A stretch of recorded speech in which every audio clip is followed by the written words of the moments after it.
Good evening and welcome to Bent TV. Thank you for joining us. Tonight we start with Lost in Translation, where the topic is feminism. Then lip service. Tonight's theme is dating.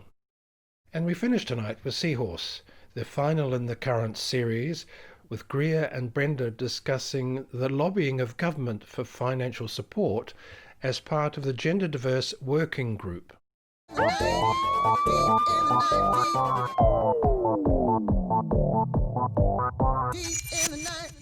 Hello and welcome to Lost in Translation, where we look at things through a slightly trans sphere. Tonight I'm joined by Simona and Isabelle, so welcome.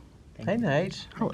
So, I thought that today we could start by speaking about maybe something a little bit more serious than previously. In response to there was a recent, it was a conference and Germaine Greer was asked to speak at it in relation to, I think it was it for Women's Day? Was it at Oxford or something? I don't know. It was at some British educational institution of great stature. Yes, and so there was a bit of an uproar in relation to some of the comments that she's made in the past about trans women specifically. Well, funnily enough, I had a look at what it was like. What's transphobia? I've heard of arachnophobia, but there's no such thing as transphobia. And that was the sort of controversial tip of the iceberg. My understanding is that one of the kind of moments when Germaine Greer, I mean, obviously she's a very controversial figure. The trans population is far from the only group of people who might, in many cases, be identified with feminism, who she's challenged. Like, that's kind of the nature of the way that she talks. But back, I believe in the 1980s, she doxed she identified to the public and to the media a trans woman who I think had recently been hired onto the board of an all-women's college, maybe in Cambridge. I'm a little sketchy about the details.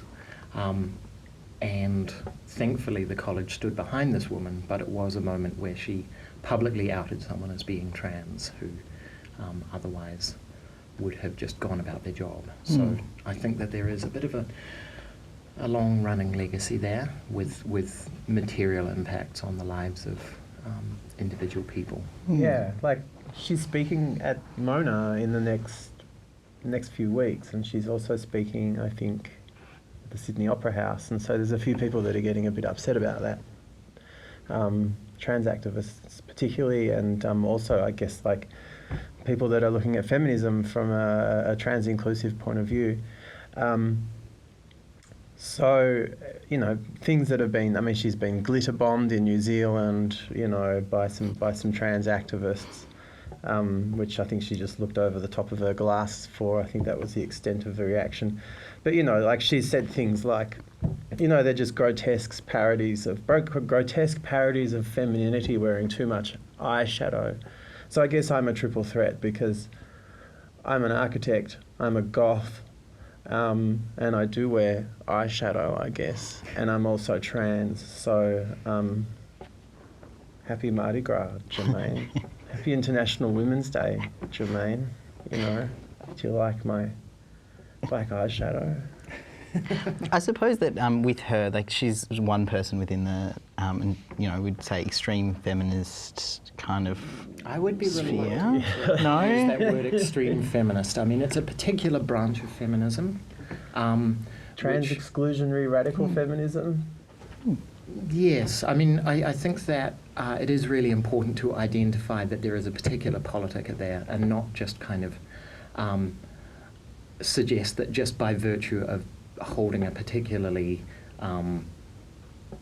extreme version of something everyone shares, it's like, no, there's a particular set of misgivings toward trans people. Yeah, but also like there's also Sheila Jeffries who says that we are not only fetishizing wanting to be women, which is a complete nonsense, because as soon as you start taking hormone replacement therapy, it just completely changes your entire sexuality. So I don't know how you can really sort of get off on that for a start, or changes your sexual energy, and that you're aspiring to the subordinate class. And I mean, like the way that the place that trans women take in modern day society is incredibly low. Like we're treated like shit by by everybody. So the idea that we're trying to kind of aspire to being cisgendered women is kind of ridiculous. We are transgendered women and we're very proud of it, but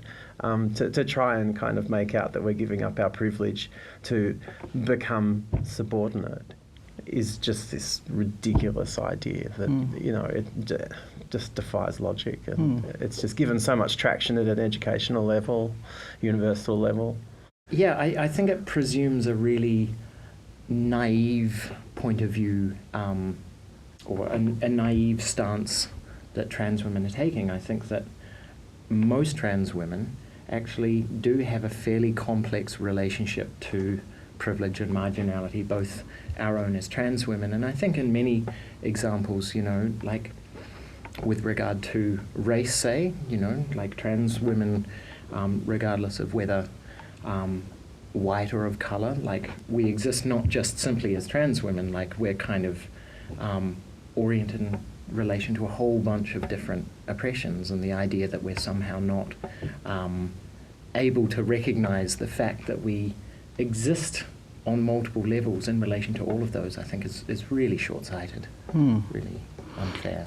Yeah, I mean, I suppose that, so from my perspective as being a trans guy, that with my relationship with feminism and things like that, I was kind of seen by certain people that I had discussions with, said that, well, you can't be a feminist because you've given that away. So you're trying to, but it doesn't actually, it sort of, I think, detracts from my experience that I have been, regarded as female, and I have sort of experienced those experiences.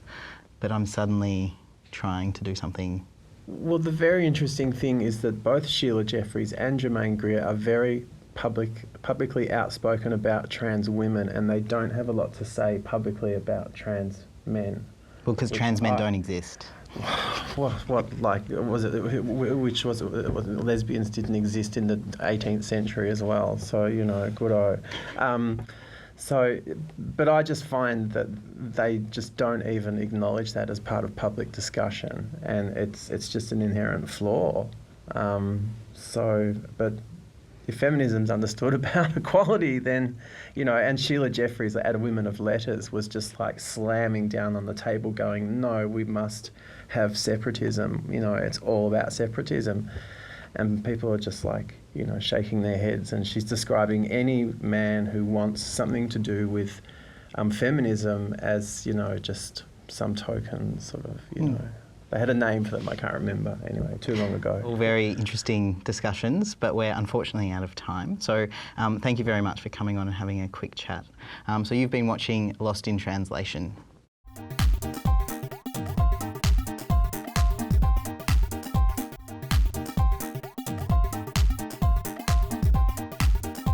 Think before you speak. I just got a little. The last time I told you, when you told your mother, and your mother told me that you told her the secret I told you not to tell me.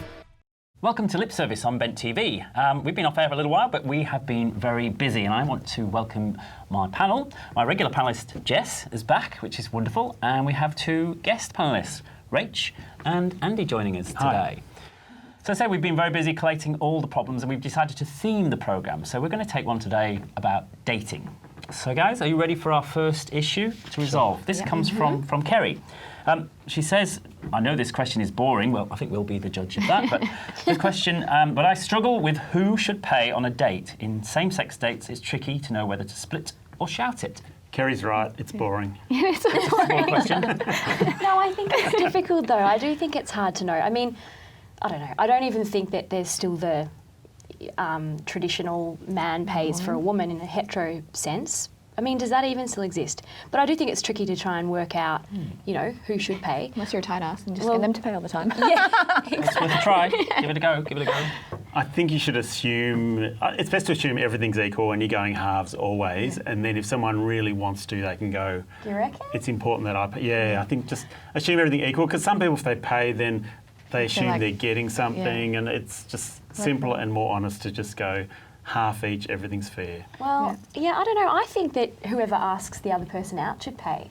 Okay. So if I ask you out, I'm taking you out on a date. Oh, maybe I'm a bit, Old school. You sound old school. Yeah. If you ask me out, I would still assume we're paying half each, Okay. unless you really made a thing of it.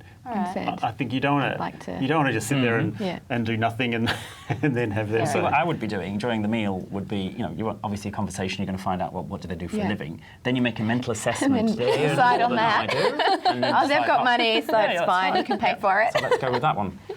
Any other final words on that one before we move on? Jess, you've got one to share with us. Yeah, okay, so I have one from Alexander. So he says, this guy I've been vibing with at work finally asked me out on a date, but after we'd literally had one drink, a few of his friends arrived to join us, which included his ex. Do you think that's weird? Now it makes me think it wasn't even really a date. Yeah, So I think what it's do we weird. think of that? What do you think? You think it's weird, Rach? Really weird. It actually happened to me. I was invited out on a date and I was picked up by this girl and she had these two other girls in the car. And I was like, oh, hey, hi, how's it going?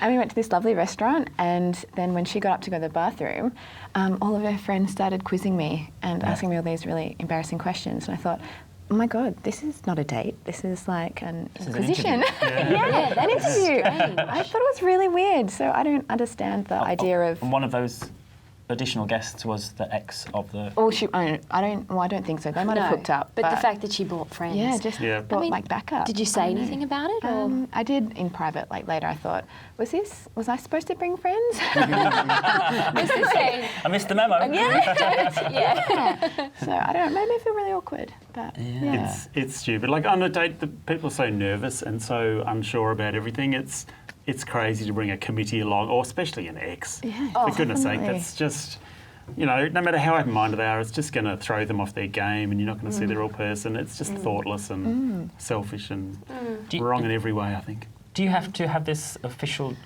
declaration that it's a date? It's like, you meet somebody. Yeah. And would you like to go out for dinner or catch up? You do. Do you have to that say, is tricky. this is a date? Yeah. And then you know the rules? Or- Because the lines can be a bit blurred. I mean, he did say, this guy asked me out on a date, but what if he just said, do you want to come for a drink? And then is it... I would still Is say. it a date? Well, I guess as the person being invited, you could clarify. You could say, is it just going to be you and me? Something like that. But I would assume that if I was being invited out saying, would you like to get a drink with me? Then it's just with that person. Yeah. She said, come and have a drink with me. Like, But yeah, is of it a course. date, though? Is it- I don't Yeah, know. it's a date. Yeah. I was asked What- out to see a musical act that I liked by someone, and I said, oh, great, and let's ask some, and asked others along, and and then at the end of the night I got this, how could you do that on our date? And I had no concept at all that it was a date. And so I think, I don't know, communication. And it's better to just, beat that drum too many times and make it really clear. Yeah. I'll share a straight friend of mine. Was getting on, met this guy through work. We're getting very well. The guy was gay, invited him for dinner, and he thought, oh, that's nice. We're going to have a chat, we get on, we have a good time. And then it turned out to be this really fancy restaurant, candlelit, very romantic. And my friend, whose name I almost mentioned, I think I've misread this situation slightly. So it can go both ways. It can indeed. It can indeed. Oh, well, there you go, Alex. Communication. All right. I'm going to just share with you what Sam called in with. Sam is an F2M trans guy, and he really likes this girl. He met through a mixed netball team. They seem to hit it off and have hung out in groups, but they don't. But Sam, doesn't know if she knows that he is trans. I'm trying to transform it. Should I tell her before I ask her out, or tell her later? I'm a bit nervous about the whole thing. What are we going to share with Sam, Rach? What do you think? I think it's a double-edged sword. I can see both sides of the coin. So if he doesn't say anything and waits till they're out there, maybe have a couple of drinks, might be more, like loosened up and open to the idea. Or on the other hand, honesty is always the best policy, just being yourself, because what's he got to be ashamed of? He is who he is, and he's representing himself and saying, hey, this is who I am, you like me for me, or you don't. But if Sam tells her and she freaks, then he doesn't want to be with her anyway. Well, no. But from Sam's point of view, he might think she may not know trans people. If she got to know me a bit, then maybe she'd be more open than she might be in the current point. Yeah. But in current place, it's very hard. It's a It's a tough very one. difficult one. I mean, I sort of tend to think, you know, the right thing is to say something initially, but it depends. He says they've been getting on well so far, so, you know, I just think have the conversation. Absolutely. One other option, maybe this is wrong, is get someone else to mention it to her in passing. Oh, yeah. that's a good one. Is it? Plant the Yeah, seed, I reckon. Or bring it up in conversation, not the particular personal in a- situation, in a but general just a general conversation. sense. And Yeah. did you see that Bent TV programme Yeah. about trans people and trans issues? And then that brings them the opportunity to have a talk Yeah. and see what kind of test the water, maybe. It's a tough issue. You don't want to wait till you're in bed. No. True. The world's changing for trans people, and it's changing quickly, but there's still a long way to go. So Definitely. Well, people can be ignorant. Guys, thank you very much. I hope our problemees, Kerry, Alex and Sam, find some solace, and some of you do too. You've been watching Lip Service on Bent TV.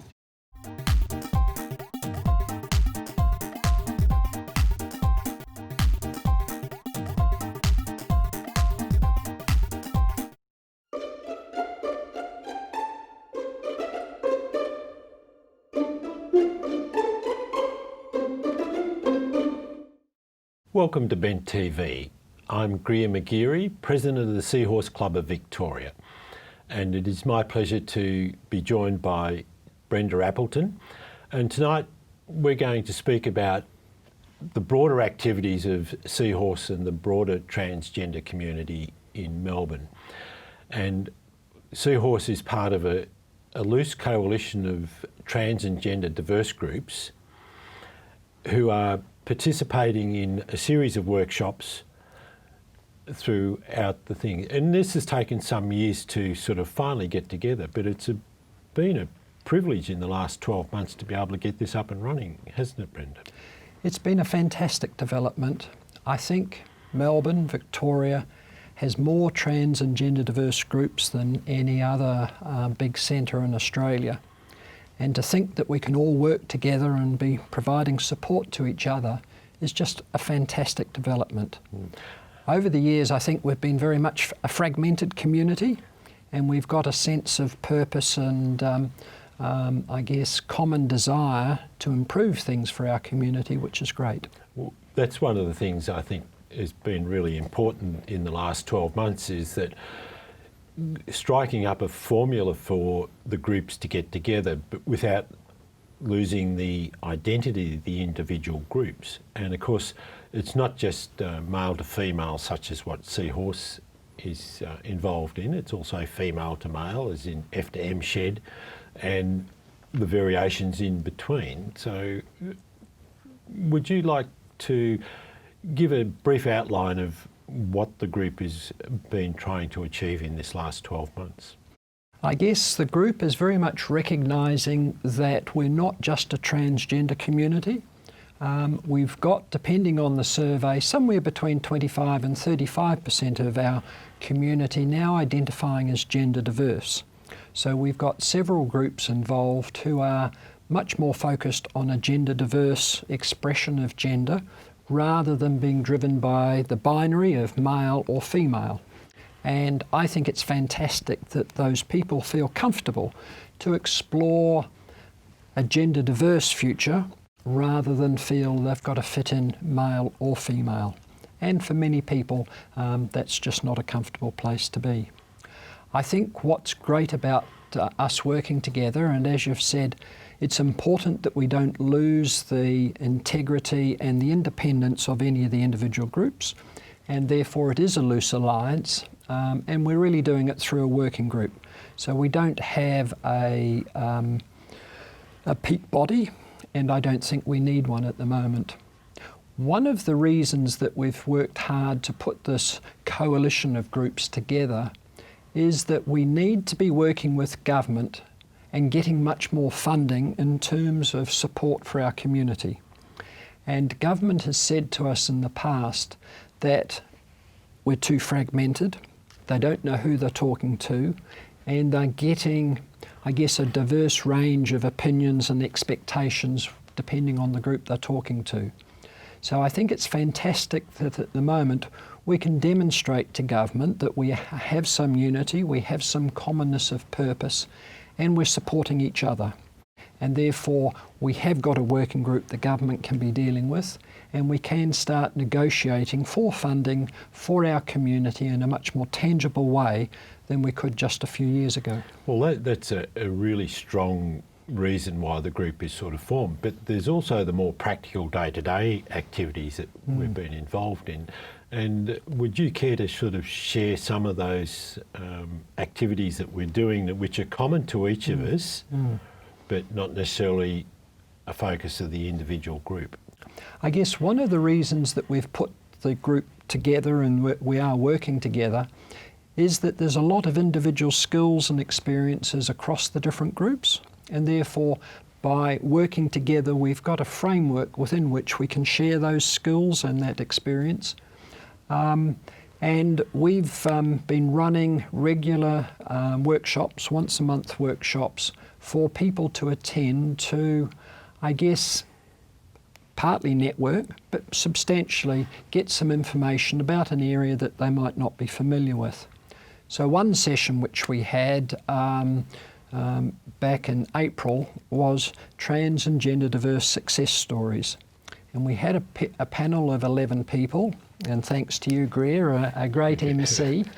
But we had a range of ages, we had a range of gender presentation and gender identity, we had a range of ethnicities, and we had a fantastic discussion about what it meant for those people to be trans and gender diverse and how they'd worked through some of the issues and challenges that they'd faced.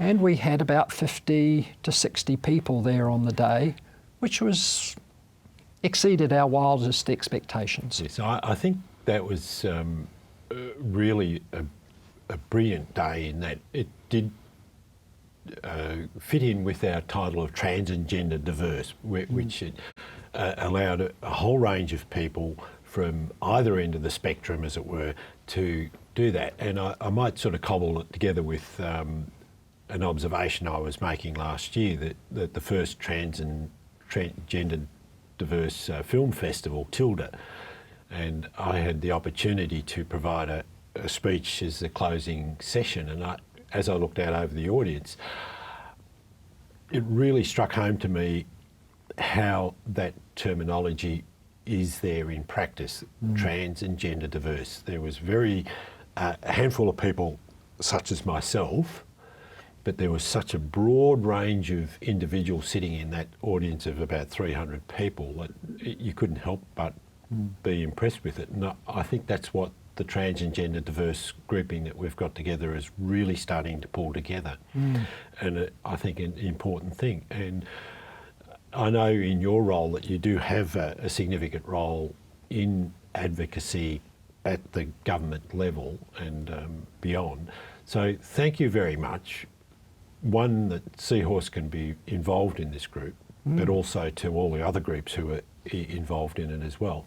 And so thank you for joining us. Thank you to the audience for sharing your time to hear about the trans and gender diverse activities that are occurring in Melbourne and the progress that people are making to be comfortable with themselves in their identity. And it's a very important function that we do perform. So thank you very much. Thanks, Greer.